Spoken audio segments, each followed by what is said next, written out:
கிறிஸ்துவுக்குள் மிகவும் பிரியமான தெய்வ பிள்ளைகளை, பரலோகமான நிகழ்ச்சியின் மூலம் உங்களை சந்திப்பதில் இருதயம் கர்த்தருக்குள் மிகுந்த மகிழ்ச்சி அடைகிறது.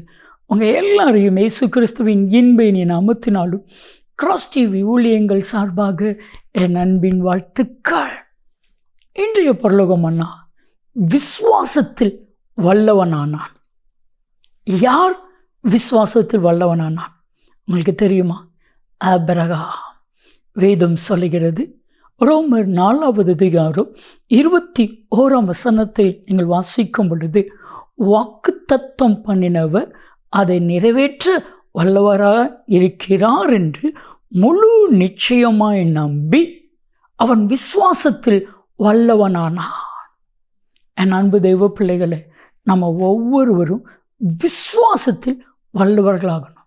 இன்னைக்கு உலகத்தை எடுத்துக்கிட்டிங்கன்னா, என்ற ஒரு புதர் சொன்னார், சண்டை போடுறதுல ரொம்ப பெரிய வல்லவர் அப்படி சொல்லி. அப்போது நம்ம அந்த உலகத்தில் நிறைய காரியத்தில் வல்லவர்களாக இருக்கிறோம். ஆனால் விசுவாசத்தில் வல்லவர்களாக நம்ம இருக்கணும். ஆண்டவர் ஒரு காரியத்தை சொன்னால் அதை செய்வார் என்று முழு நிச்சயமாக நம்பி, நல்ல கவனிங்க, முழு நிச்சயமாக நம்பி விசுவாசத்தில் வல்லவராகணும். நிச்சயமாக நீங்கள் விசுவாசிக்கிற காரியம் உங்களுக்கு கிடைக்கும். யோவான் 11:40, நீ விசுவாசித்தால் தேவனுடைய மகிமையை காண்பா.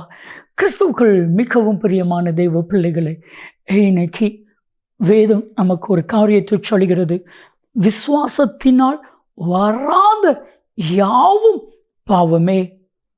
புரிஞ்சுக்கோங்க, விசுவாசம் புதிய ஏற்பாடு முழுவதும் விசுவாசத்தின் அடிப்படையில் தான் செயல்பட்டு கொண்டிருக்கிறது. கிரியையினால் நாம் ரட்சிக்கப்பட்டோமா? விசுவாசத்தினால் ரட்சிக்கப்பட்டோமா? விசுவாசத்தினால். எபேசியர் 2:8, விசுவாசத்தினால் கிருபையை கொண்டு ரட்சிக்கப்பட்டோம். இது உங்களால் உண்டானது அல்ல, தேவனுடைய ஈவு. என் அன்பு தெய்வ பிள்ளைகளே, நம்மளால் உண்டாகாத ஒரு பெரிய காரியம் தான் கிருபை. அந்த கிருபை விசுவாசத்தினால தான் நம்ம இடத்துல பெருகிறது. நம்ம விசுவாசத்தில் வல்லவர்களாகணும். நீங்கள் விசுவாசிங்க, என்ன காரியனாலும் உங்களுக்கு நடக்கும். நான் சொல்லட்டுமா? எதெல்லாம் நடக்காது நீங்கள் நினச்சிங்களோ அதெல்லாம் நடக்கும். விசுவாசித்தால் நடக்கும், விசுவாசித்தால் நடக்கும். பைபிளில் எவிரு என்கிற ஒரு மனிதனை குறித்து வேதம் சொல்லுது. 12 வயது நிரம்பின அவனுடைய மகள் வியாதிப்பட்டிருக்கிறாள். அதுவும் மரணத்துக்கு ஏதுவான வியாதி.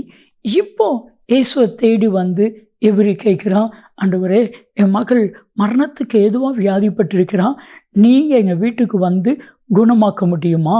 இயேசு சொன்னார், சரி வருகிறேன். ஆனால் பாதி வழியிலே இயேசு நின்று விட்டார்.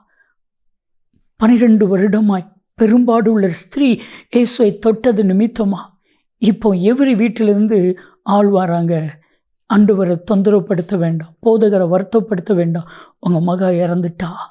இதை கேட்ட உடனே எவிர்வை பார்த்து கத்த சொன்ன ஒரே ஒரு வார்த்தை, இன்றைக்கி உங்கள் ஒவ்வொருவரையும் பார்த்து கத்த சொல்கிற ஒரே ஒரு வார்த்தை, லூக்கா 8:50, பயப்படாத, விசுவாசமாயிரு. அடுத்த நிமிஷம் எவரு விசுவாசத்தில் வல்லவனாயிட்டான்.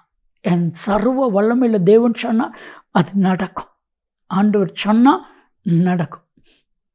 பால் யங்கிச்சோ என்கிற தெய்வ மனிதர் ஒரு நாள் சர்ச்சில் அனௌன்ஸ் பண்ணிக்கிறார், இட்டாலி சைக்கிள், இட்டாலி ஃபர்னிச்சர்ஸ் எனக்கு வரப்போகுது. கொஞ்ச நாள் ஆச்சு, ஒரு இளைஞன், ஒரு வாலிபன் வந்து கேட்டான், பால் யங்கிச்சோ, இட்டாலி சைக்கிளும் இட்டாலி ஃபர்னிச்சரும் வரும்னு சொன்னியே, எங்கே? அப்போ தான் பால் யங்கிச்சோ சொன்னார், நீ உங்கள் அம்மா வயிற்றுக்குள்ள எத்தனை மாதம் இருந்த? 10 மாதம். அதுக்கப்புறம் தான் நான் டெலிவரி ஆயிடுச்சு.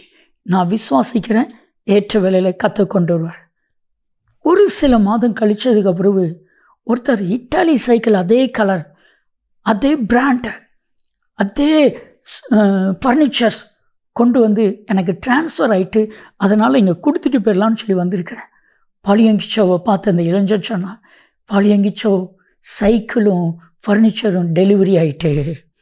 என் அன்பு தெய்வ பிள்ளைகளே, விசுவாசத்தில் வல்லவர்களாகுங்க.